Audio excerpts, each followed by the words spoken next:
안녕하십니까. 토론의 좌장을 맡은 경북대학교의 조성표입니다. 앞에 두 분께서 발표를 해주셨습니다. 비영리 공익법인의 회계제도 평가 현황에 대해서 아주 균형 있게 발표를 해주셨다고 생각합니다. 두 분이 다른 측면을 발표해 주셨지만 또 공통점은 우리 송자 교수님에 대한 존경심과 사랑을 잘 표현해 주신 것은 또 공통점이라고 할 수 있겠습니다. 사실 저도 학부 다닐 때 네 과목을 교수님한테 들었거든요. 제가 30년 넘게 강의했지만 저한테 그렇게 들은 사람 없어 보입니다. 그래서 참 아직도 실감이 안 나고, 또 아까 주인기 교수님 3원개 밥 얻어먹은 얘기 하실 때 저도 그런 생각 많이 했습니다. 그래서 참 기억이 새록새록 나고, 오늘 세미나에 오신 분들께서도 우리 송 교수님을 기억하시고 또 다시 생각해보자 오셨던 데에 대해서 감사를 드립니다. 특별히 외부 환경이 어려우신데 이렇게 참석하시고 또 토론회까지 남아주신 분들은 더욱 그런 분들이 아닐까 이렇게 생각을 해봅니다. 오늘 토론을 맡으신 분들은 이 분야의 전문가이기도 하시지만 또 우리 송자 교수님과 오랫동안 이 분야에서 동역자로서 또 선후배로서 일을 같이 해보신 분들입니다. 더욱더 의미가 있다고 생각합니다. 오늘 지정 토론자는 네 분을 모셨는데, 우리 학계에서는 우리 배원기 교수님, 우리 실무계에서는 우리 변영선 센터장님, 그 다음에 비영리 부문에서는 아까 유명한 가이드스타 박도준 연구위원님, 그 다음에 관계에서는 변광욱 기획재정부 과장님이십니다. 지금 현장에도 많이 계십니다만은 온라인으로 참여하는 분이 한 60분 정도 들어와 계시다고 합니다. 저도 깜짝 놀랐습니다. 그래서 한 60분, 여기보다 현장보다 더 많아 보이는데요. 60분 정도 또 있고, 아마 마지막 변광욱 과장님께서는 또 줌으로 이렇게 발표를 해주실 것 같습니다. 그러면은 제 왼쪽에서부터 해서 한 10분 정도 하는데, 사실 여기 좀 같이 가까이 앉아서 토론자들은 그냥 마스크를 낀 채로 하기로 했습니다. 조금 들리는데 불편하실 때도 양해해 주시기 바랍니다. 우리 배원기 교수님, 홍익대학교 배원기 교수님은 우리 송 교수님하고도 여러 가지 일을 많이 하시고 이 분야에도 저명한 책들을 많이 내신 분입니다. 그래서 한 10분 정도 부탁을 드리겠습니다. 네, 소개받은 배원기입니다. 송 교수님이랑 인연을 말씀드리면, 제가 연대를 나오지 않아서 연대제자는 아닌데 2009년인가 2010년인가 제가 비영리에 관한 책을 써서 오늘 장명 교수님 소개를 받아서 송자 총장님 추천서를 받았고요. 그 다음에 가이드스타 가서 인사드린 적이 있고요. 또 하나 직접적인 인연은 아닌데, 우리 박도준 위원님께서 가이드스타를 거의 만드신 분인데, 제가 알기로는 2008년인가 2009년에 그렇게 정부 당국의 인허가를 받기 굉장히 어려울 때, 그때 이제 송자 총장님의 도움을 받아서 송자 총장님의 제자의 한 명인 허영석 당시 세제실장이 도움을 줘서, 제가 알기로는 가이드스타가 기획재정부의 세제실 산하의 재단법인으로 알고 있습니다. 오늘 권 교수님, 최 교수님 여러분 아주 좋은 발표를 많이 해주셨는데, 저는 약간 보완적인 말씀, 그 다음에 약간 다르게 악마의 대변인 같은 말씀을 몇 가지 드리겠습니다. 첫 번째, 이사와 감사의 개선에 대해서 말씀해 주셨는데, 모든 제도를 아무리 잘 만들어도 가장 중요한 게 그것을 담당하는 사람의 도덕성이라든지 도덕성이 가장 중요한 것이 아닌가 생각이 들고요. 법령을 통해서 제도를 만드는 것도 필요하지만 이사 감사의 윤리라든지 책임의식을 강조하는 게 굉장히 중요하고, 이거는 어렸을 때부터 우리가 윤리교육이나 도덕교육을 잘 받는 것도 필요하지만 비영리 단체 이사나 감사가 되기 전에 비영리법인의 이사나 감사가 되면 어떤 일을 해야 되는지를 좀 교육을 열심히 받고 또 실제로 그렇게 하는 것이 필요하다고 생각이 듭니다. 제가 알기로는 서울시 산하의 자유복지법인들의 경우에는 자기 추천이사가 되면 의무적으로 교육을 받게 하고 있는데, 그런 제도가 자유복지법뿐만 아니라 시민단체라든지 아니면 민법상의 비영리법인 이런 데도 좀 확대가 됐으면 하는 생각이 들고요. 오늘 발표하신 그 20개 정도가 이제 주로 사회복지 관계였는데, 제가 알기로는 그 공익법인 수업에 의한 감사를 이제 회계 전문의를 추천할 수 있도록 되어 있지만 거의 하는 경우는 없고, 사회복지법인들의 경우에는 제가 알기로는 그 법의 그 전문 회계사나 변호사들을 감사를 추천하는 조항이 있어서 사회복지법인들은 거의 다 이렇게 회계 전문가들이 들어가 있습니다. 안 돼 있는 경우들이 어디냐면 민법이라든지 비영리 민간단체 쪽이 이렇게 돼 있는데, 그걸 할 수 있는 것은 법을 바꿀 수도 있지만 우리나라가 가장 사람들이 어려워하는 게 세법인데, 세법에다가 기록단체 어떻게 보면은 그 감사의 그 자격 요건 같은 걸 강화하면 그 전문가들이 그 들어가서 도와줄 수 있는 기회가 있지 않을까 생각이 듭니다. 그 이제 감사가 그 우스처럼 공시자료에 공시되지 않는 것을 말씀드렸는데, 저도 2005년인가 8년부터 이 비영리 쪽에 그 관심을 갖고 도와드리게 됐는데, 처음 알게 된 게 뭐였냐면, 그 공익법인이나 비영리법인들은 그러니까 내부 감사가 등기부에 등기가 되질 않습니다. 그 이유가 법원행정처의 해석 때문에 그러는데, 그 법무부에서도 그걸 바꾸기 위해서 여러 가지 많이 했는데 아직까지 개정되지 않고 있는데, 그게 아마 감사를 보고 있는 우리나라 사회의 현실이 아닌가 생각이 듭니다. 그래서 그 민법도 좀 바꿔야 되고요. 그다음에 우리 감사의 역할에 대해서 서로들 많이 중요시해야 되지 않나 그런 생각이 듭니다. 그 아까 권 교수님도 말씀해 주셨는데, 그 정의연대 경우에는 민법에 의한 그 사단법인인데 거기 이사가 15명이거든요. 근데 아까도 말씀드렸지만 민법에 의한 비영리법인이나 비영리 민간단체의 경우에는 그런 이사를 만났을 때 내가 뭘 해야 되는 건가 그런 것을 좀 생각하지 않는 분들이 있지 않나 좀 생각이 들고요. 그 우리 공시제도를 미국 거를 가져왔는데, 미국 거에 보면은 공시하기 전에 모든 이사들이나 주요 임원들한테 배포를 해서 검토했냐 이걸 체크하는 조항이 있거든요. 그런 것들도 우리가 본받아서 공시 양식을 좀 넣는 것같다고 생각이 들고요. 또 하나는 그 2002년인가 2003년에 영리법인들의 싹스를 만들 때 보면 미국의 경우에는 그 CFO나 CEO가 서명을 하고 그다음에 이게 처리가 잘못되면 벌금을 내도록 하고 있는데, 그런 제도 좀 거기가 어떤가 생각이 들고요. 비영리법인의 그 이사에 대해서는 제가 알기로는 하나 그 케이스가 있는 것이 산업통상부 산하 그 사단법인이었는데, 이사의 책임에 대해서 그 손해배상 그 청구를 해서 이사가 손해배상을 한 경우가 있는데, 그 이런 손해배상 청구가 좀 있으면 그 이사나 감사들이 좀 책임을 더 생각하지 않을까 그런 생각을 좀 해봤습니다.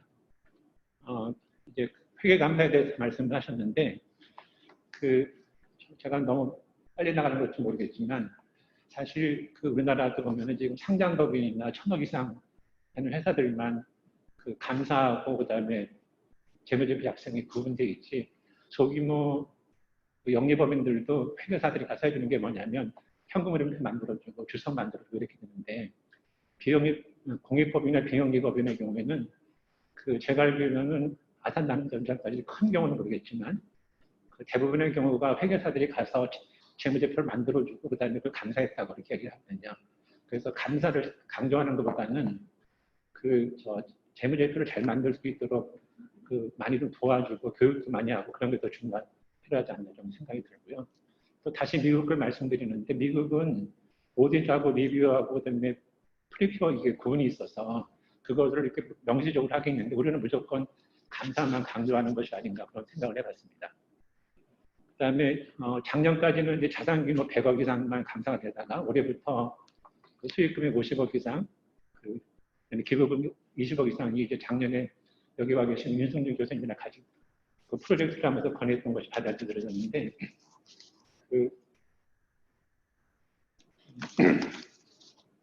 우리 오늘 교재 33쪽에 보시면 그 2009년 자료가 있는데 어떤 게 있냐면 그 감사받지 않은 그 단체가 1741개가 돼 있고요.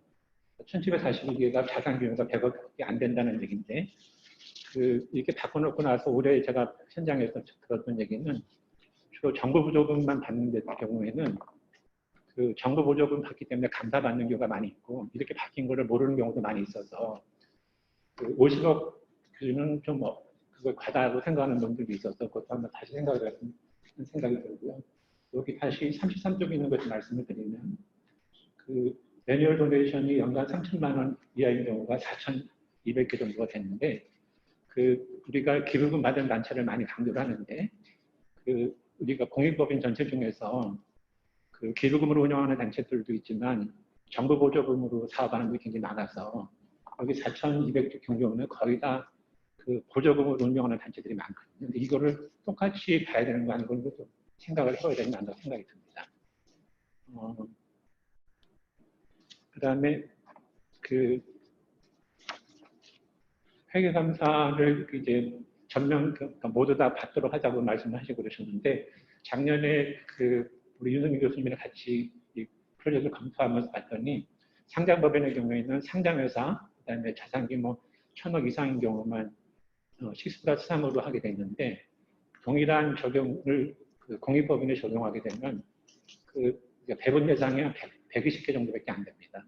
그러니까 규모가 1,000억 이상 되는 게 119개밖에 안 되고 그 중에서도 정부가 출연했던 기간이 한 40개가 돼서 그 1,000억 이상 되는 경우가 한 70개밖에 안 돼서 모든 물론 세금을 감면받기 때문에 그 공익성이 더 강하기 때문에 그 회계감사를 받아야 되는데 이런 것도 있긴 있지만 규모가 너무 작아서 과연 이 제도가 도입될 수 있을까 그런 걱정도 많이 해봤습니다. 그다음에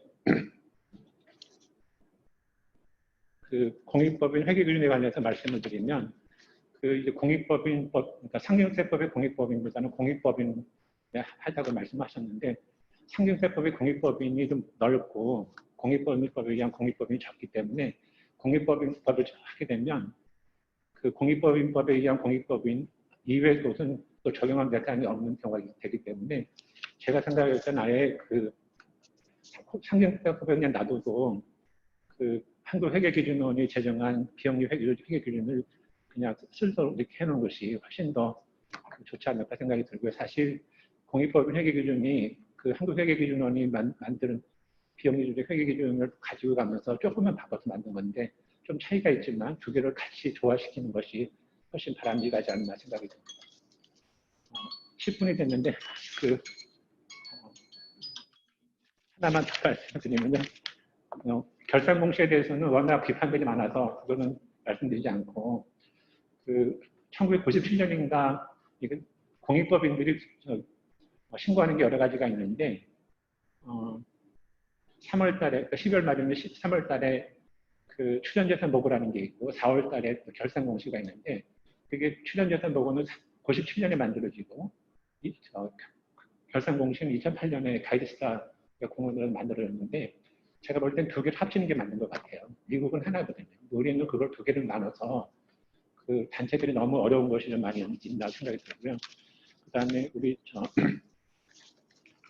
박효준 위원님께서 다시 여쭤보려고 하는데 미국 거랑 잠깐 비교해서 모았지만 미국의 경우에는 가이드스타는 결산 공시만 하고 평가는 체리티 내비게이터만 하는데 왜 우리나라에서 두 개 같이 하시는지 그 다음에 제가 또 알기로는 미국의 체리티 내비게이터 경우에는 평가하고 나서 그런 단체들한테 굉장히 소송도 많이 당하고 그랬었는데 그렇게 어려움을 겪으신 건 없었는지 여쭤보고 싶고요.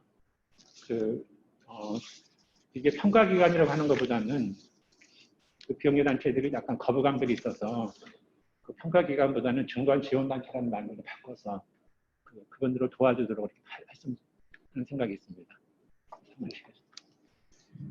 네, 감사합니다. 우리 배영기 교수님 워낙 이쪽에 좀 많이 연구하셔서 여러 가지 말씀하셨는데 처음에 특별히 담당하시는 분들의 어떤 도덕성 책임의식이란 교육을 더 마음에 와닿습니다. 그 이외에도 여러 가지 말씀하셨는데요. 네, 좀 더 이제 우리 박 사무총장님하고 좀 더 토론해 보도록 하겠습니다. 다음에는 3.1회계법인의 변영선 센터장님이신데요. 회계법인에서 이런 분야 하면 돈이 되나요? 좀? 지금 말씀을 좀 네네네. 저는 3.1회계법인 비영리 법인 지원센터 변영선 회계사라고 합니다. 말씀하신 저자님께서 말씀하신 대로 회계법인에서 무슨 비영리를 가지고 영업을 하는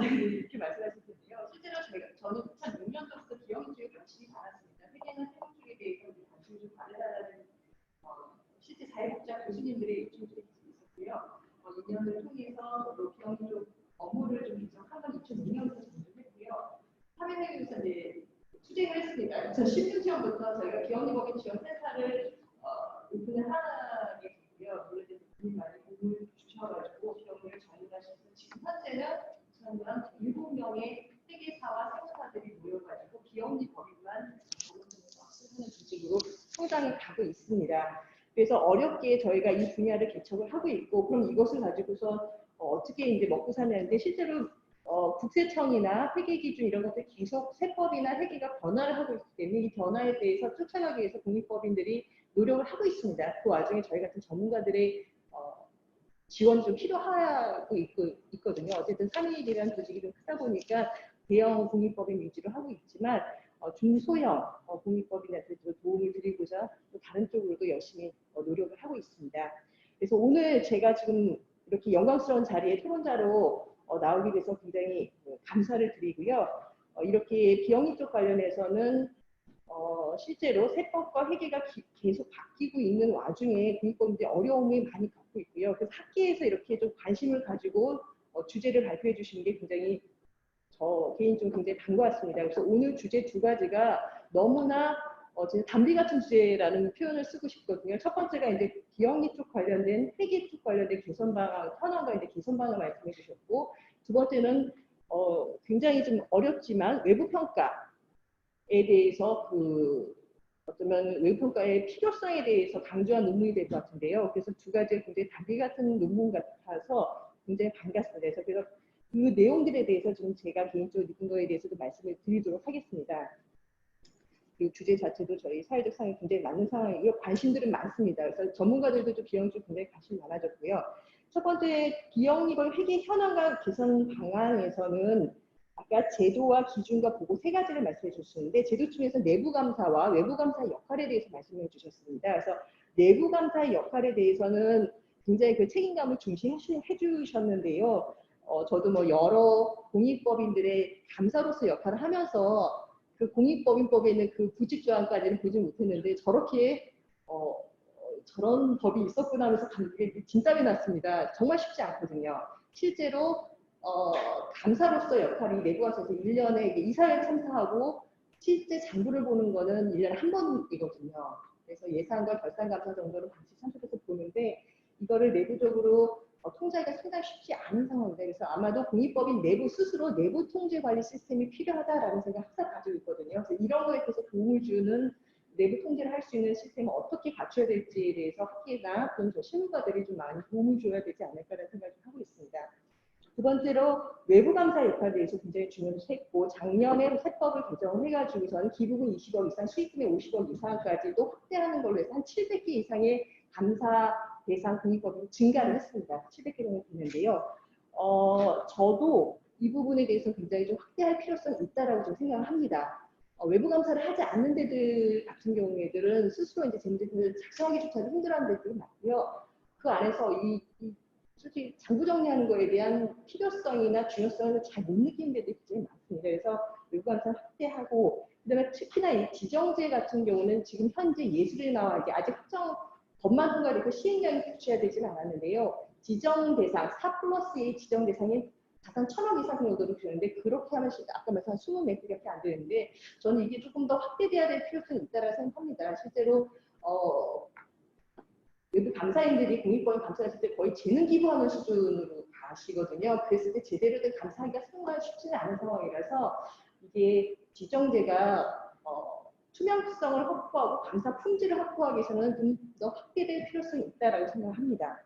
그 다음에 세 번째로 지금 말씀해 주신 게 공익법 회계 기준에서 다른 것보다는 공익과 기타가 나누는 게 과연 의미가 있을까라는 얘기가 지금 계속 나오고 있습니다. 실제 실무적으로 나오고 있고요. 작성하시는 공익법인들도 이 얘기를 계속합니다. 공익사업 부문과 기타사업 부문을 나누는 게 실질적으로 의미가 있을까? 나눴을 때 들어가는 비용이라고 했죠. 그 노력이 더 크다는 거죠. 얻게 되는 정보의 효율보다. 그래서 저도 이것을 통합하는 게 좀 맞지 않을까라는 생각을 가지고 있습니다. 그다음에 네 번째로 공시 내용에 대한 보강과 보완을 좀 말씀해 주셨는데요. 이 부분은 앞으로도 해야 될 내용이 굉장히 많은 영역이라고 생각합니다. 이번에 어쨌든 공시를 문제를 가지고서 이제 정의연 사태가 발생을 했었기 때문에 공시 내용 자체에서도 좀 또 모순되는 내용이거나 아니면 중복되는 문제이거나 이런 것들이 굉장히 많습니다. 그래서 공시 내용은 아마도 제가 알기로도 그 개선 방안들이 많이 마련되고 있는 걸로 알고 있습니다. 그래서 이 부분에서는 앞으로도 좀 더 양식 자체에서의 변동도 필요할 것 같다는 생각하고요. 대신 이제 공익법 회계기준이 도입된 게 2018년도고 공시라는 건 물론 2008년도도 있지만 계속 회계기준에 따라서 바뀌고 있는 상황이라서 공익법인 조금 규모 작은 공동 지금 못 추천하고 있는 상황은 맞습니다. 그래서 조금 더 지원이 공익법인 자체의 회계를 좀 제대로 알 수 있게 복지국이 자체도 하기 어려운 데도 많거든요. 그래서 좀 지원이 좀 필요하지 않을까라고 생각하고 이런 학계에서 논의를 통해서 좀 더 나은 방향으로 이끌어 주셨으면 하는 바람이 있습니다. 그다음에 좀 말이 좀 길어졌는데요. 두 번째 주제인 공익법 외부 풍경 현황과 과제는 정말 너무나 좀 반가운 주제였습니다. 결국 이제 결론적으로는 외부 평가가 기부금 증가에 영향을 준다는 실질적 결과를 아마 국내 최초로 입증인 논문으로 좀 보이기 때문에 아마 옆에 계신 박정희 위원님께서는 이제 가이드서 쪽에서 이 논문을 좀 계속적으로 인용을 하셔야 될 것 같습니다. 그래서 굉장히 중요한 내용이라고 생각이 되고요. 외부 평가 기관의 역할을 어쩌면 공익법인과 기부자들 간의 정보 불균형을 해소하는 역할로서 정의를 해주신 것도 굉장히 신선했습니다. 그렇다면 이제 평가 기관들의 역할이 이 절보 불균형 해소하기 위해서 좀 앞으로 좀 다양하게 좀 많아지는 것도 굉장히 의미가 있다라는 생각이 들고요. 평가 지표 개발에 대해서는 지금 공익법인들 내부적으로 좀 계속 나오고 있습니다. 좀 더 공정하게 평가할 수 있는 방법, 제대로 평가할 수 있는 방법들에 대해서 많이 얘기가 나오고 있기 때문에 가이드스타 쪽이나 또 다른 평가기관이 생긴다면 이런 쪽에서 좀 많은 지표 개발에도 힘써 주셨으면 했습니다. 그리고 특히나 요새 지배구조에 관련돼서 굉장히 중요하다는 생각을 하고 있는데요. 투명성 문제에서는 회계의 재무 정보에 대한 오픈뿐만 아니라 지배구조에 대한 투명성도 굉장히 중요한 문제라서 이 부분도 평가 지표에서 많이 반영이 돼가지고 실제로 진짜 투명한 공익법인만이 살아남아서 적자 생존하는 구조가 만들어진 게 맞지 않은가라는 생각합니다. 이사를 마치도록 하겠습니다. 네, 감사합니다. 역시 변영선 회계사님은 소명감이 있으시죠? 그것을 맞습니다. 네, 그래서 내외부 감사 역할 말씀해주셨고요. 아까 우리 배원준 교수님하고 공통된 것은 회계 처리나 공시 같은 데도 회계적 지원이 필요해서 특성을 높여야겠다는 것이 마음에 와닿습니다. 그럼 다음에는 박두준 연구위원님, 정말 한국 가이드스타 계시지만 2년 수사시기 때문에 정말 일을 많이 하셨는데 부탁드리겠습니다. 예, 한국 가이드스타의 박두준입니다. 2004년도 3월에 송자 이사장님이 아이들과 미래 재단의 이사장님으로 오셨어요. 그리고 제가 4월 1일 날 이사장님 면접을 보고 그때 처음 만나게 됐죠. 그전에는 전 송자 이사장님은 신문에서밖에 이름을 들어보지 못했습니다. 직접 뵌 적도 없었고요. 그리고 나서 2016년도까지 12년 동안 아이들과 미래 이사장님을 하셨고 또 17년 2월까지 또 2008년도부터 가이드스타 이사장을 3번 9년을 하셨죠. 아마 그동안에 2개 재단을 이사장님 하시면서 제가 옆에서 가장 많이 배움을 받고 또 사회적으로 많은 공헌을 하실 수 있도록 이끌어 주셨습니다. 아이들과 미래는 2004년도에 직원 5명의 기부금이 5억이었는데 작년 말 직원 50명의 기부금이 293억이었어요. 한국에서 독립적으로 만든 재단 중에 이렇게 지속적으로 안정적으로 성장한 그 배경에는 송자 이사장님의 뛰어난 리더십이 작용을 했었고요. 2005년도 초에 가이스타를 미국 웹사이트에서 발견하고 송자 이사장님한테 제가 말씀을 드렸어요. 미국에 보니까 이런 게 있더라. 이제 한국에는 기업이 다트 시스템에 공시를 할 때 송자 이사장님이 자문교수를 하셨답니다. 자문을 했는데 저한테 이런 말씀을 해주셨어요. 정주영 회장님이 상장기업의 회계를 공개하는 법을 만든다고 하니까 왜 내 개인 회사를 공개하는 법을 만드냐. 그래서 미국의 예를 설명하시면서 이런 법이 만들어져야만이 또 회계가 공개되고 투명성이 돼야만이 외국의 투자를 받아서 이 회사를 키울 수가 있습니다라고 이렇게 말씀을 드려서 설득하셨다는 얘기를 하시면서 아마 무지 힘들 거다. 힘들지만은 이게 제대로 정착이 되면 한국의 공익법이나 비영리 부분이 지금과 같은 수준에서 두 내지 세 단계를 점프할 수 있는 업그레이드 될 수 있는 기회가 될 수도 있다. 열심히 도와줄게 한번 해보라고 이렇게 말씀을 하셨어요. 그래서 사실 시작할 때는 이렇게 힘든 일을 몰랐죠. 근데 하면 할수록 상당히 수능에 빠진 느낌이 들고요. 아직도 계속해서 이 분야에 관해서는 특히 학계에 계신 교수님, 또 현장에 있는 공익법인 실무자들, 그다음에 정부, 이제는 이게 누구를 위해서가 아니고 같이 머리를 맞대가지고 지금의 제도도 개선해야 되고, 그다음에 그 법과 제도를 잘 지키려고 하는 그런 것들에서 사회적 합의를 이끌어내야 될 시점이 아닌가 싶습니다. 정의연 사태가 터지면서 모 기자가 공익법인 공시 서류를 보니 해석을 못하겠다. 뭐가 문제인지 해석을 해달라. 가이스타에 데이터가 있으니 해석을 해줘야 되는데 지금의 공시 양식이 2013년도에 만든 겁니다. 과거의 공시 양식은 사실은 공익법인 정부로서 쓸 수가 없었어요. 그때 2013년도에 만들어서 2015년도에 처음 공시를 했고요. 그 전에 데이터는 사실은 공익법인에 관한 정보를 거의 알 수가 없었습니다. 그걸 가지고 해보니까 뭐 몇 가지 이제 보이지 않던 것들이 나오더라고요. 이제 그래서 뭐 여러 가지 얘기를 해줬는데 단순 오류든 뭐든 간에 기부금 뭐 여러 가지가 항목이 안 맞아서 그게 불거졌고 갑자기 19년도 재무제표에 모금의 빚이 7억 5천 떠 있는 거예요. 이 빚이 왜 이때 생겼느냐? 그래서 이제 추적을 해보니까 그 당시 모금으로부터 지원을 받았을 당시에 부채로 인식이 됐어야 됐습니다. 약정세 이게 실제 기능이 뭐 하게 되면은 그 구입비나 이런 걸 상환하도록 이렇게 약정이 됐었다고 한다면 이건 처음부터 부채로 잡았어야 되는데 그동안 누락돼 있다가 갑자기 2019년도 공시에 부채로 떠 있는 거죠. 이런 것들이 이제 뭐 하나의 어떤 단초가 돼서 여러 가지 문제를 일으켰는데 어쨌든 진실은 이제 뭐 결국은 이제 검찰에서 최종 발표하는 것에 따라 다를 거고요. 저는 이걸 보면서 아직도 공익법인의 정부에 보고하는 그 공시 양식과 작성 방법에 관한 오늘 세미나에서 개선 의견 주신 걸 포함해서 상당히 많이 개선이 돼야 될 것 같고요. 물론 가이스타에서 9월 중으로 초안을 잡아서 의견을 드릴 겁니다. 하지만 그 초안을 그대로 반영하는 게 아니고 기재부에서 이제는 공익법인과 전문가들을 위해서 공시 양식 개선 TF를 만들어서 충분히 논한 후에 법에 적용을 시키는 게 필요할 겁니다. 안 그러면은 내년부터 전면적으로 모든 공익법인이 공시해야 되는데 상당히 혼란을 줄 수가 있을 것 같고요. 어쨌든 제일 가이스타에서 일을 해보면서 느낀 것 중 하나가 공시 정부의 신뢰도입니다. 내 신뢰도를 보니까 내부 감사의 역할이 뭐 있기도 하지만은요. 일단 외부 감사를 받지 않은 공시 데이터는 상당히 신뢰할 수가 없었고요. 그래서 평가 기준에서도 외부 감사 받지 않은 데는 아예 평가를 하지 않는 걸로 하고 있습니다. 그건 지난 처음에 평가를 4번 했지만 두 번째까지는 외부 감사 받지 않은데도 평가를 했었어요.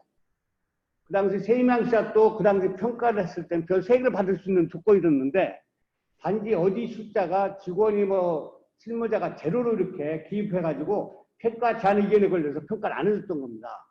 그런데 그런 사건이 터졌기 때문에 저희가 상당히 놀랐었고요. 그래서 외부 감사를 받지 않은 법인은 평가를 않기로 이렇게 했던 겁니다. 지금의 양식이 2013년도에 기재부 국세청 TF팀 하면서 제가 이 양식을 그때 변영산 회계사님한테 IRS 990 양식을 초벌 번역한 걸 감수를 해달라고 해서 해주신 거예요. 그걸 기초로 2013년도에 작업을 했는데 실수한 게 있습니다. 뭐 제 책임이 클 수도 있고요. 미국에 있는 양식을 다 가져오고 작성 방법과 그 매뉴얼들도 동시에 번역을 해서 다 줬어야 되고 그걸 기초로 했어야 되는데 양식만 일부 채용을 하다 보니까 작성 방법이나 한국적인 상황에서 안 맞는 게 튀어나온 겁니다. 특히 이제 정부의 입장에선 기부금이 19년도 공시사를 보면 전체 수입의 5%밖에 안 돼요. 보수금이 50조가 넘고 기부금은 6조밖에 안 됩니다. 그 다음에 기타 수입이 상당히 많은데 정부 보조금이 기부금보다 엄청나게 많죠. 그럼 그게 대부분 목적 사업을 위해서 쓰여지면 그걸 어디에 썼는지 공시를 해야 되는 게 우리는 기부금으로 한정시킨 겁니다. 이건 기부금에 관한 정부나 또는 일반 시민들 갖고 있는 일종의 선입관이 작용한 것 같은데요. 사실은 기부금보다 훨씬 많은 돈을 가지고 목적 사업에 어떻게 쓰는지 공시하는 부분들을 했어야 되는데 그 당시 제가 그걸 주장했지만 설득을 못 시켰습니다. 그래서 기부금만 이렇게 이제 했는데 이 부분도 상당히 공시양식 개선할 때는 반영이 돼야 될 것 같고요. 그 다음에 우리의 세법이나 이제 정부의 양식은 작성 방법들을 미국처럼 이렇게 아주 세밀하게 하는 게 아주 좀 잘 안 되고 있습니다. 아주 좀 축약을 시켜요. 그래서 법조문이나 이런 것들을 보면은 임원 등 해가지고 하면은 예수록 감사까지 포함해 놓으면 될 텐데 그런 것들을 법조문 만들 때 넣는 게 관행처럼 상당히 좀 축약을 시키는 경우가 있습니다. 이런 부분들은 이게 기부자와 또 공익법인 실무자들을 위한 거라면 상당히 세밀하게 예시를 들어서 앞으로 작성 방법도 보완해야 될 것 같고요. 이제 평가에 관해서는 이번에 이제 말씀해 주신 거 다 반영해서 저희가 내부적으로 이사회에 상정할 겁니다. 그래서 한번 충분히 검토하고 투명성 지표에 또는 중복되는 지표들은 제거하고 그래서 한번 좀 더 진일보한 그런 식의 어떤 평가 시스템을 보완할 걸로 지금 준비 중에 있고요. 사실은 평가를 안 하려고 했었습니다. 이건 분명히 평가를 하게 되면은 이건 완전히 사회적으로 일종의 약간 공적이 될 수 있다.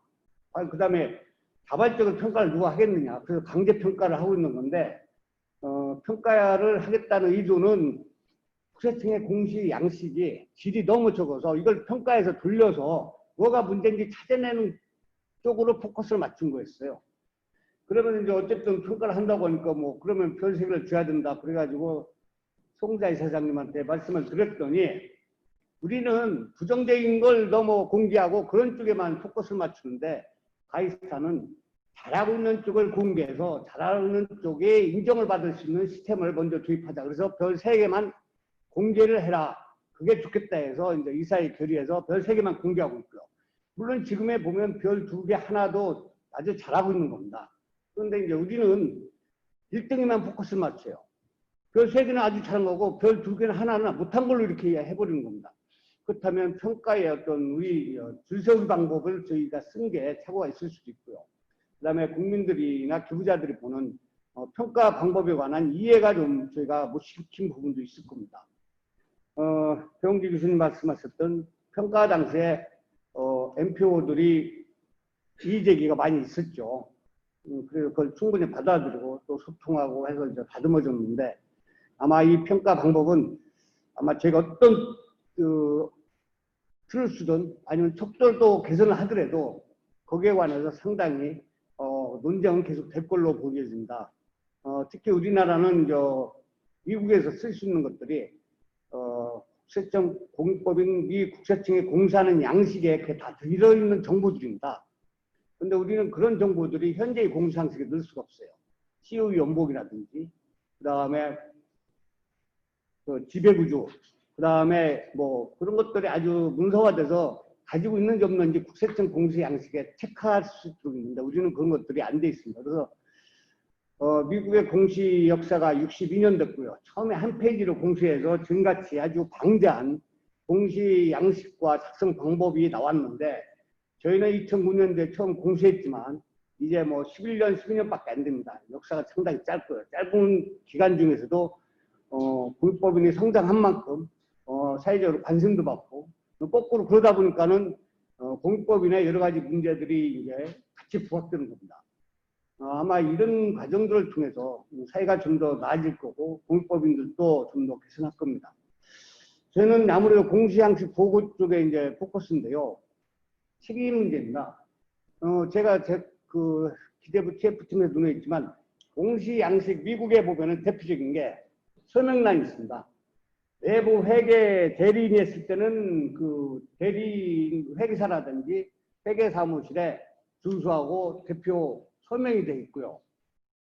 그 다음에 실무 스텝 직원의 책임자가 또 직접 공시를 하게 되면 책임자가 서명하게 되어 있어요. 이 얘기는 뭐냐면 서명을 한다는 것은 그 공개되는 정부에 관한, 정부에 보고되는, 법에 의한 보고되는 이 내용에 관한 질은 일종의 조금의 오차는 있을 수 있지만 절대적으로 내가 책임진다는 얘기죠.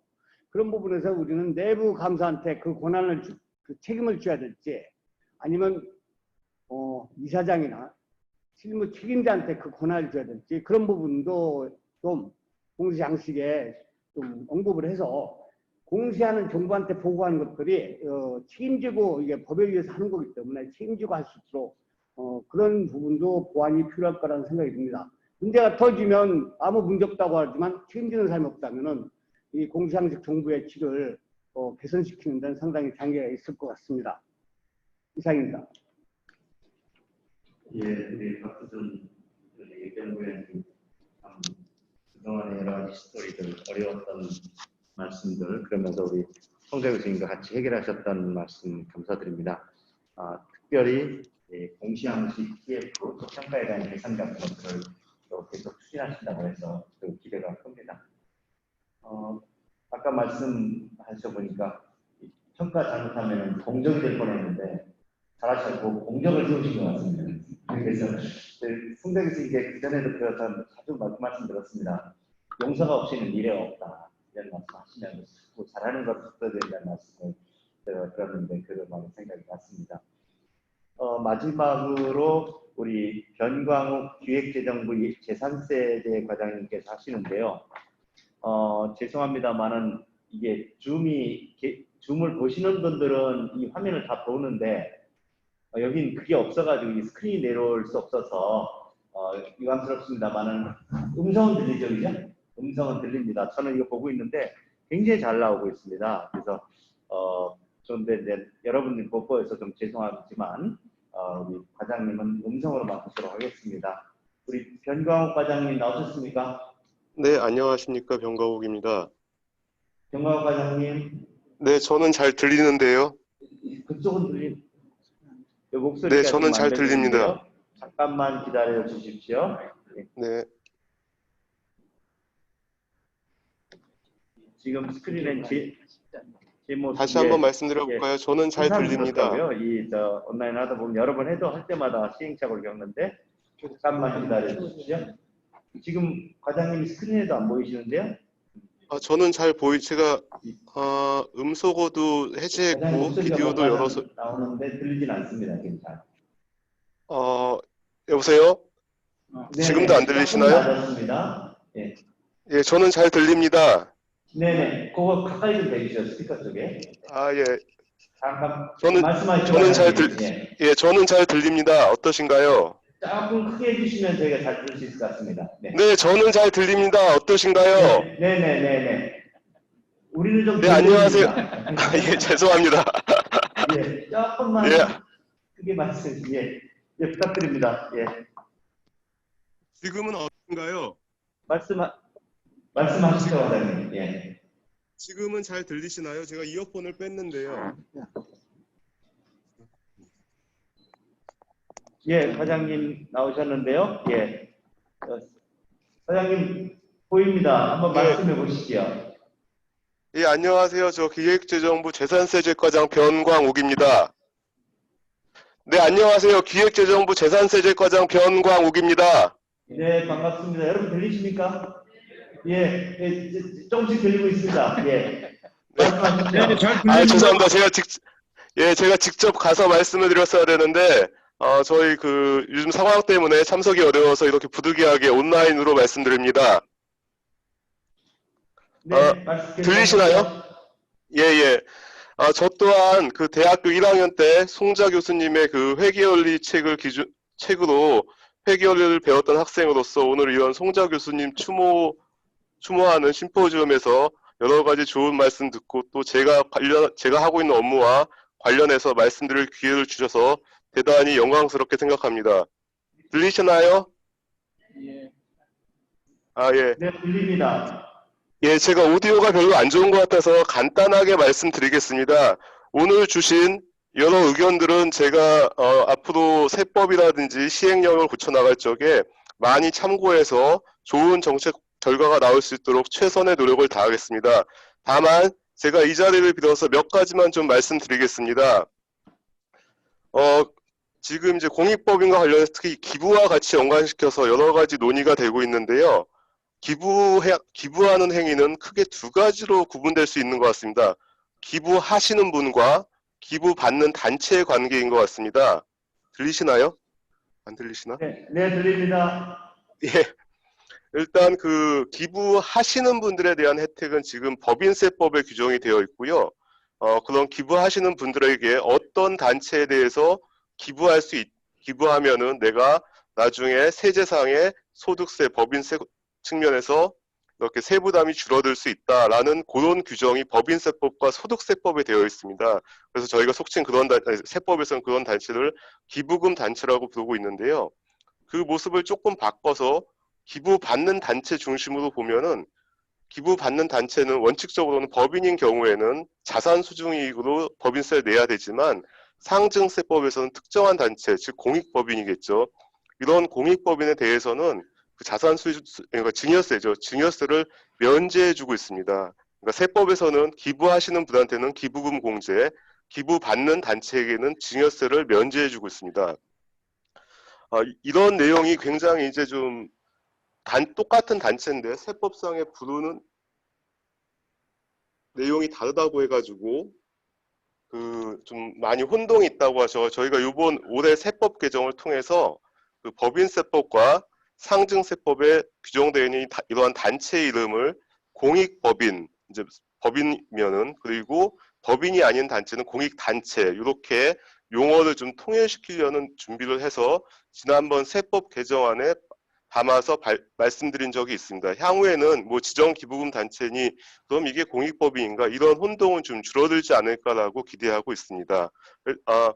두 번째로 말씀드리고 싶은 거는 회계 정보겠죠. 공익법인의 회계 정보가 투명해야 된다. 이건 굉장히 중요한 것 같습니다.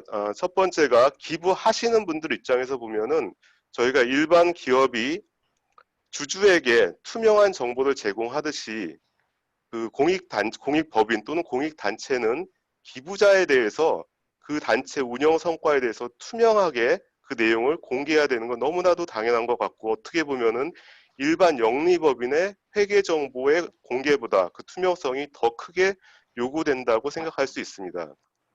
두 번째, 그 증여세를 면제받는 그 공익법인에 대해서는 세법상 여러 가지 의무를 부여하고 있습니다. 이 의무가 과연 정상적으로 지켜졌는지 그걸 확인하기 위해서도 이러한 투명한 회계 정보는 굉장히 중요하다고 생각을 합니다. 그리고 또 다른 하나 최근에 이러한 공익법인의 회계 정보가 국세청에 또는 공개되는 그런 이후에 저희가 정책적으로 좀 크게 도움을 받고 있는 건 뭐냐 하면은 이 공익법인들의 그 사업활동 내용을 보면서 향후에 이러한 공익법인들, 즉 기부금, 증여세를 면제받는 공익법인에 대한 세법상의 정책은 어떻게 가는 것이 바람직한가에 대한 하나의 큰 질적인 정보도 제공하고 있는 것 같습니다. 예를 들어서 제가 최근에 어떤 연구 결과에서 본 자료에 의하면은 일부 단체들 기부받은 그 재산의 내용, 어떤 단체는 현금을 기부받을 수도 있고 어떤 단체는 주식을 증여받을 수도 있는데 그 증여받은 자산의 성격에 따라서 그 공익법인들의 활동의 내용도 일정 부분 차이가 있다는 그런 연구 결과도 볼 수가 있었습니다. 이런 정보를 통해서 향후 저희가 공익법인에 대한 세법을 조세정책을 만들어 나갈 적에도 굉장히 큰 도움을 얻을 수 있지 않을까라고 생각하고 있습니다.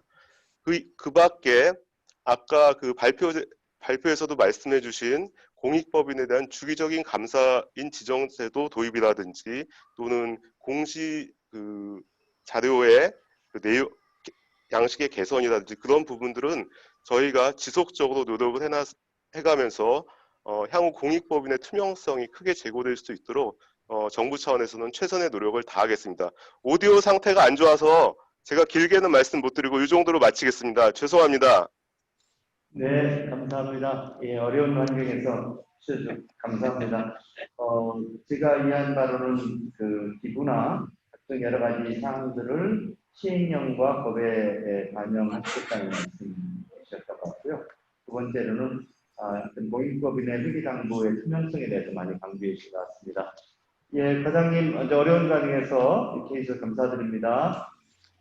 그러면 네 분 그 지정 토론을 마쳤고요. 또 플로어에서 또 여기에도 관심이 많으시니까 말씀을 해주시면은 감사하겠습니다. 지금 우리 소갈머리 다 먹어 당신이.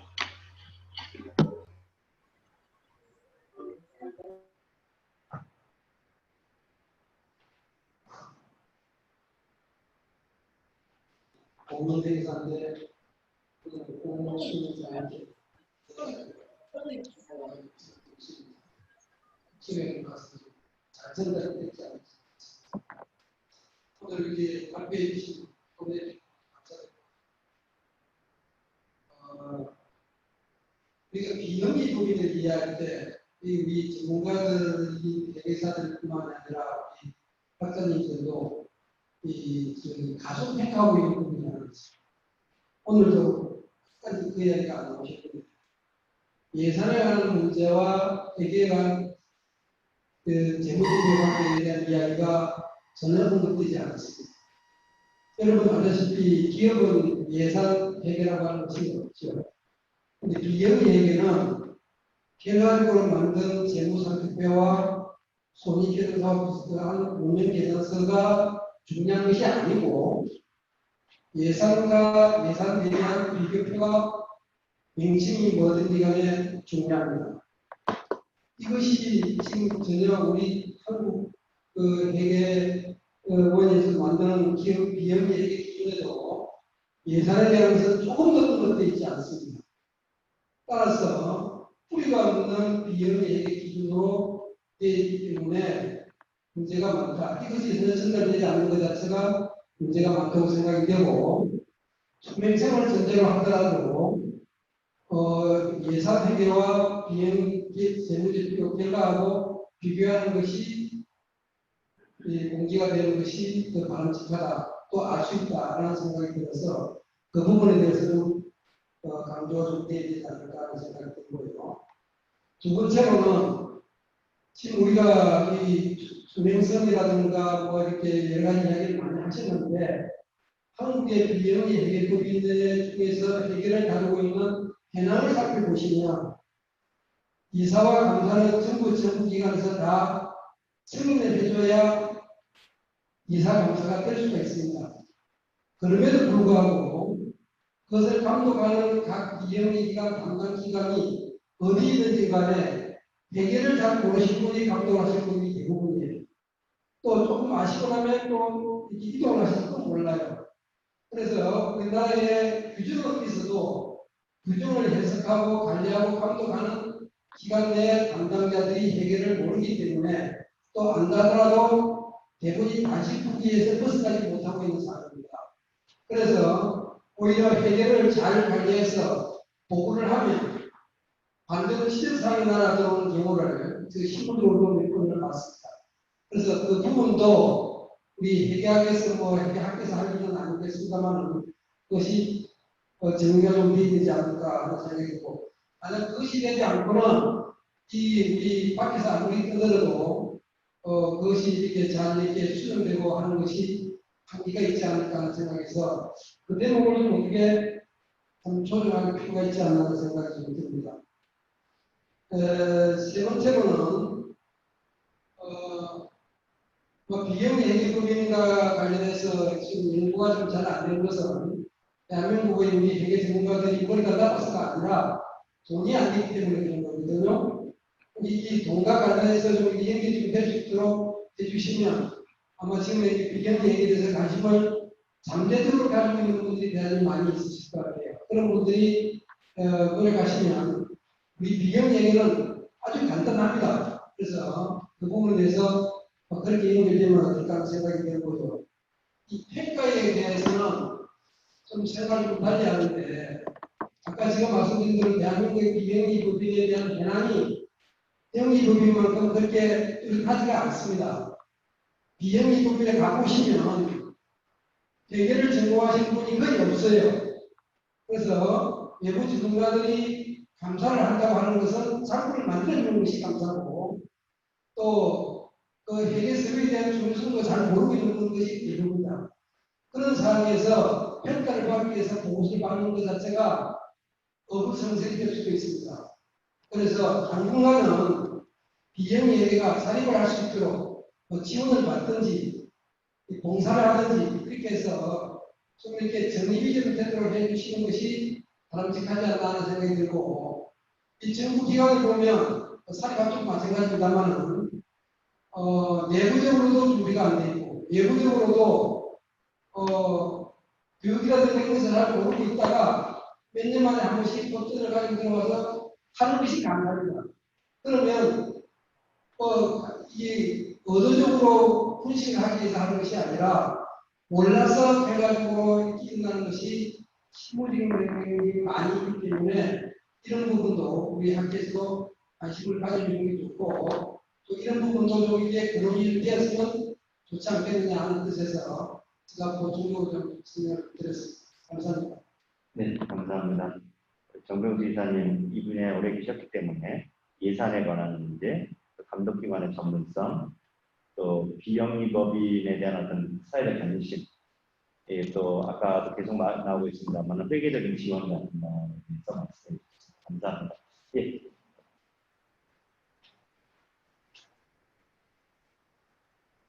예, 좋은 말씀 감사드립니다. 저는 최고윤 의사라고 합니다.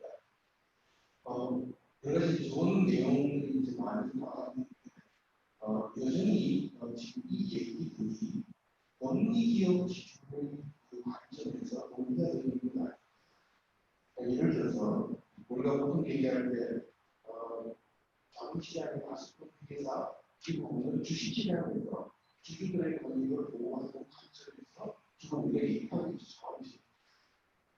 그런데 주주들의 경우는 본인들이 투자한 회사의 결과가 실제로 나왔던 그 경제적 효과를 본인들이 그러다 보니까 주주들 투자자들은 어찌되어 있든 그 결과에 대해서 그 결과 경제적 효과를 본인이 기속되기 때문에 계속적인 발표를 하게 됩니다. 그러니까 비영리 단체의 자원제공자인 그 후원자 그분들은 본인들이 자원을 제공한 결과가 경제적 효과로 나오는 것이 아니라 도덕적 가치 효과로 그러다 보니까 단체가 어떻게 해서 반대 효과가 오는 것이 아니라 해소가 되는 것이 아니라 소비된 것으로 인해서 본인들이 만족을 가지게 되는데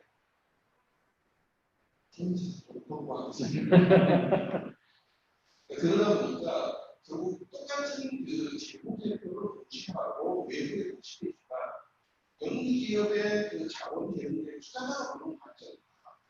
비영리의 후원자가 보는 관점은 경제적 효과냐 도덕적 가치적 효과냐 서로 다르기 때문에 결국 경제적 효과를 벗어나서 기부자들의 가치 관점에서 더 참여하도록 해요. 이 부분이 운동이나 기본으로 일어나야 비영리의 핵심원들이 더 살아날 수가 있다. 그렇지 않으면 우리나라의 통계가 비영리라는 기본 한 것으로 만족하고 끝나고 있습니다. 그래서 이 부분에 대한 것들이 앞으로 본질적으로 문제가 되고 두 번째는 지금 말씀하신 대로 비슷한 맥락인데 비영리의 그 기회와 예상입니다. 아시대로 우리 국민경영이 최소한 기본회계에 대한 계획과 예산에 대한 어느 한편에 없는 것입니다. 그것이 만약에 주석이라는 이런 거 들어왔다면 그러한 얘기에 대한 의미를 살아나요.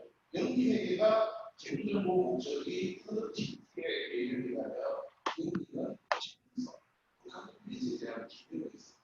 결국 주어진 돈이 목적별로 기본별로 어떻게 사용되느냐 이런 부분을 더 자세하게 나오고 또 활동성과 운영성과도 중요하고 그 작품에 대한 예산에게 원래 예산 승인된 예산 부분에서 소개하는 이 두 가지를 보여주는 정보가 나올 때라야 기부자에 대한 만족도가 상당합니다. 예를 들어서 우리 같은 경우에 페이스북에서 나오는 포치널 익스프레스 리포트 같은 기부들이 우리나라 이 보고서에서 살아난다는 공익 목적 안에서도 주어진 기부 용도가 일단은 만족도가 상당하지. 지금은 어떻게 보면 지금서는 어떻게 봐도 만족할 정도가 없습니다. 그냥 본인의 만족도를 지금 하거든요. 그래서 비용이 소비 형태의 그 비용의 본질로 회복되면 그런 기준들을 좀 나왔으면 많이. 네, 감사합니다. 영리기업 관점이 아니라 비영리적의 특성을 잘 살리는 비영리 효과를 봐야 된다는 말씀, 또 기금에게 예산에게 말씀하신 거고 유사한 점에서 감사합니다. 혹시 다른 예. 아이고 병리회계 한국회계학회 병리회계입니다. 그 발표해 주시고 설명해 주시고 좋은 말씀 많이 드렸습니다. 제가 오늘 여기 친구랑 같은 마지막으로 병리회계 그 기업들의 구축을 위해서 다들 전문가시기 때문에 잠깐 이제 그 병리회계 앞서고 보면 병리기관은 실질로는 세계 수단입니다. 국민의 문사이기 때문에 아까 말씀하셨을 때 일반 병리법인의 시스템입니다. 그런 대표가 있죠. 이관계가 강화되게 된다는 시야든지 보험료가 이관계에 따라 수익이 있다는데 운동신규이라는 것은 이제 주식이다.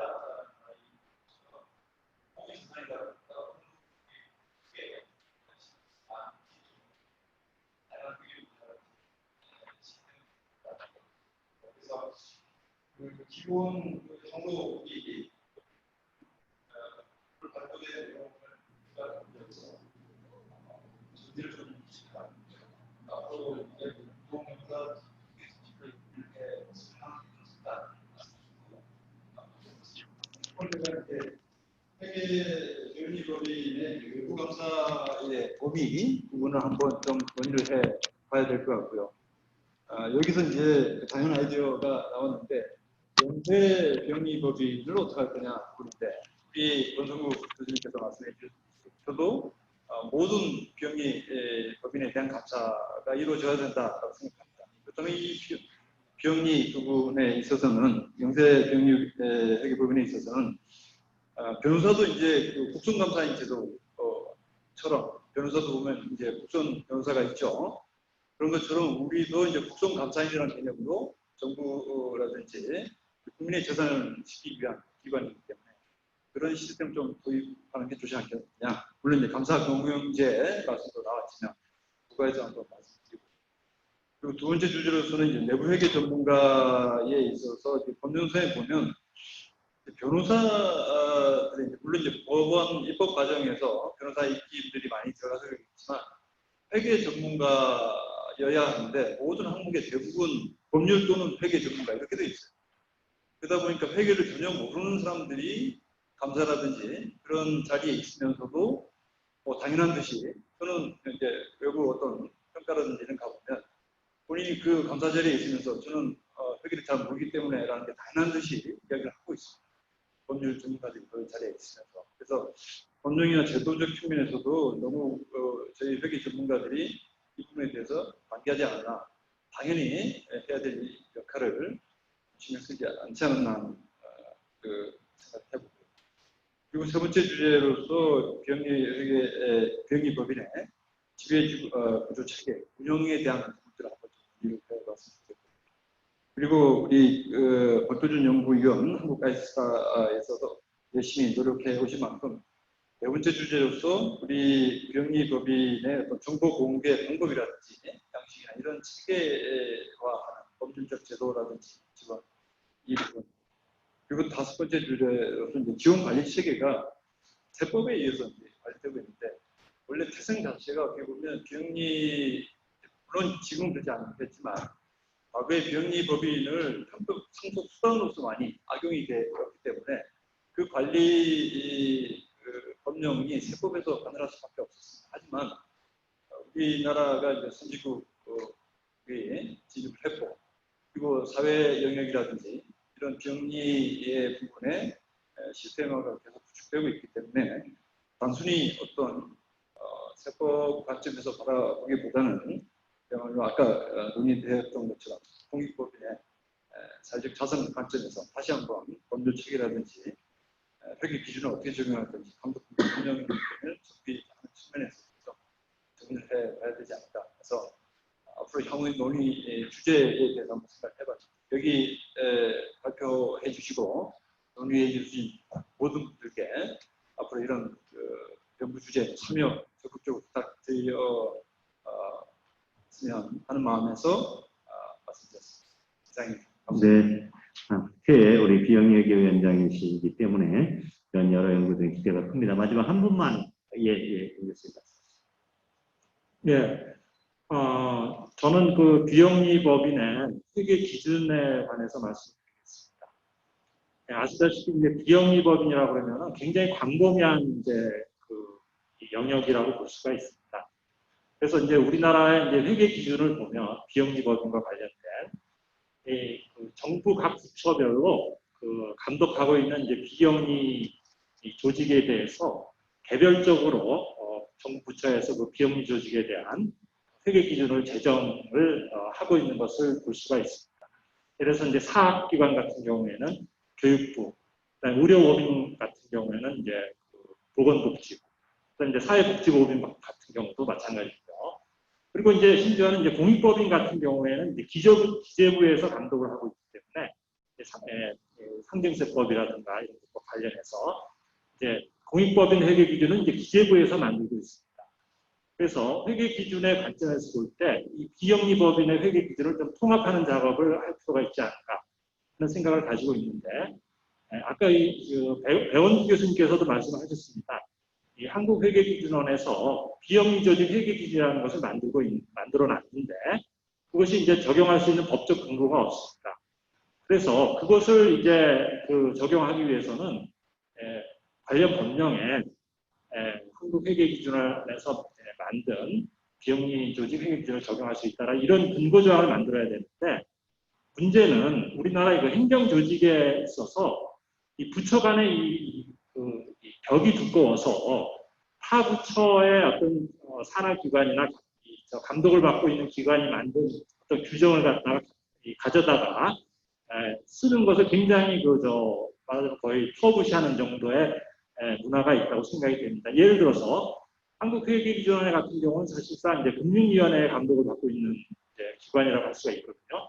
그런데 과연 기재부에서 이 금융위원회의 감독을 받고 있는 한국회계기준원이 만든 비영리조직 회계기준을 가져다가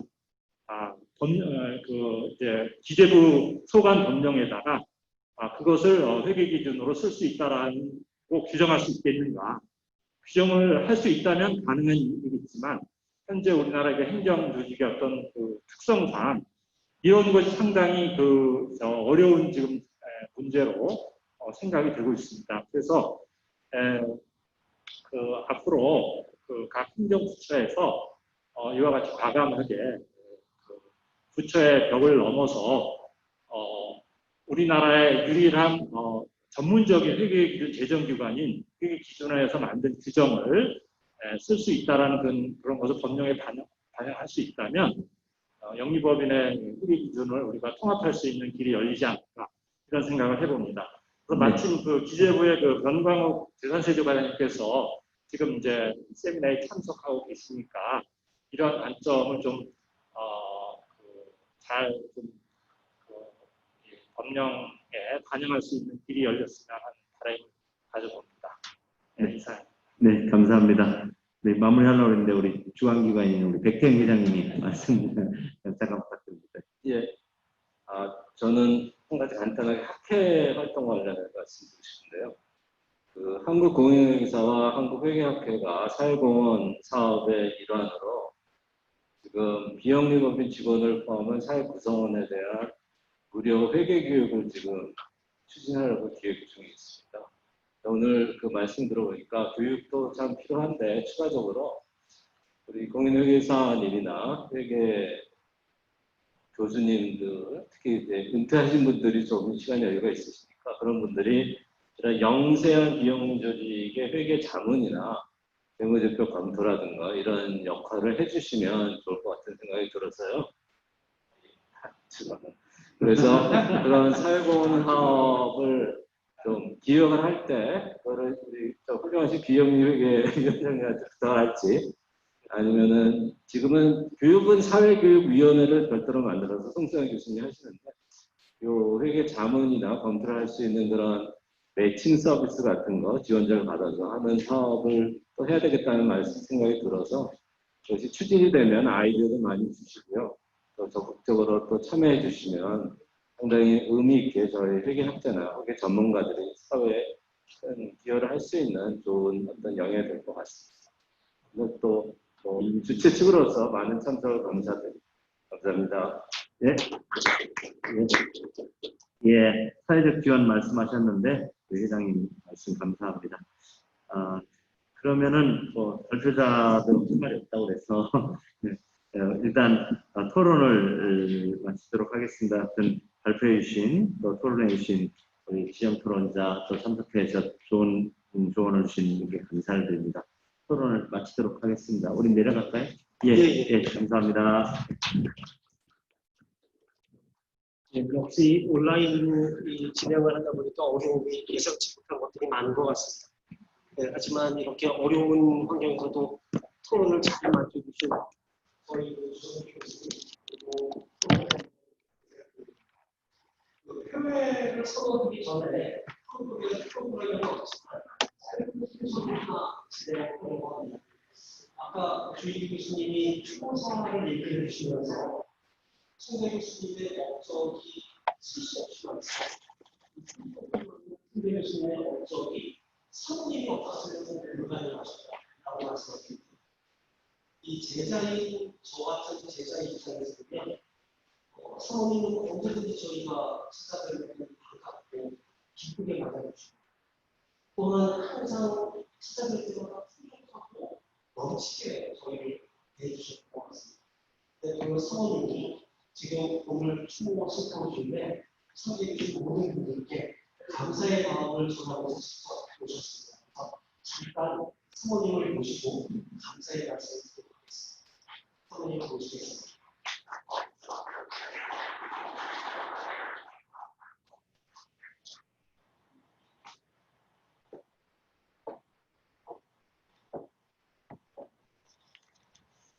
인사드릴 수 있는 시간을 주셔서 감사합니다.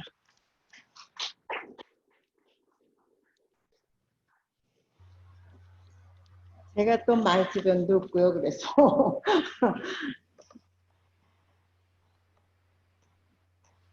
오늘 이렇게 여러분들을 뵙게 돼서 아주 반갑고 또 제가 미리 인사말을 이렇게 썼어요. 그래서 그 쓴 거로 대신하겠습니다. 코로나 팬데믹 때문에 사회적 활동이 극히 제한된 어려운 환경 속에서도 한국회계학회, 또 한국공인회계사회, 또 연세공인회계사회에서 작년에 작고하신 제 남편 송자 총장님을 잊지 않으시고 일찍이 추모 심포지움을 이렇게 개최해 주심에 고마움과 깊은 감사를 드립니다. 저는 제 남편의 뜻을 기리기 위해서 회계학 학술상을 만들어 조금이라도 한국회계학회 발전에 도움이 됐으면 하는 생각입니다. 오늘의 이 결의를 앞으로 여러분들과 함께 굳건히 이어갈 수 있기를 바랍니다. 감사합니다.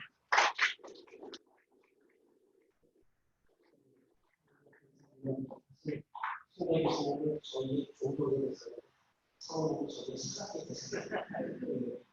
그래서 오늘 사모님을 모시고 많은 또 저희가 준비를 했었습니다. 이 코로나19이 굉장히 심해져서 저희가 다 취소하면서 사과드린다는 말씀을 다시 한번 드리고 싶고 오늘 저희가 했던 이 비용 회계 법원에 대한 어떤 회계에 대한 계획은 정말 시의적이고 저희 교수님이 항상 주무시 한다는 것에 대해서 그런 점에서 굉장히 큰 의미가 있다고 생각합니다. 그럼에도 불구하고 저는 오늘의 시국이 더 의미가 있었던 것은 이렇게 어려운 시점에도 많은 분들이 와주시고 온라인으로 참석해 주셨다고 그것 때문에 저희가 더 큰 의미가 되었습니다. 오늘을 빛내주신 모든 분들께 깊이 그리고 크게 감사드립니다. 이것으로 모든 스포츠를